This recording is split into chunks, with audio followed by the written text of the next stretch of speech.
Take a breath for a second. 7 days ago, this was just an idea. Now you have something real.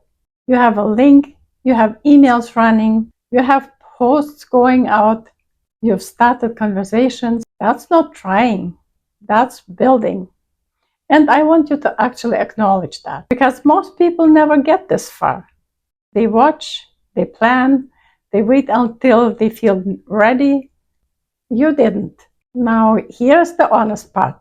Nothing magical happens tomorrow. There's no big fireworks moment. What happens now is repetition. You wake up, you post, you engage, you start conversations, you follow up. Some days it feels exciting, some days it feels quiet. Some days it feels like nothing is happening. But something is happening. Momentum is slow in the beginning.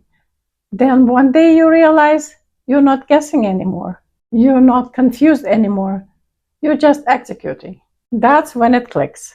You don't need another course. You don't need to tweak your funnel again. You don't need to restart.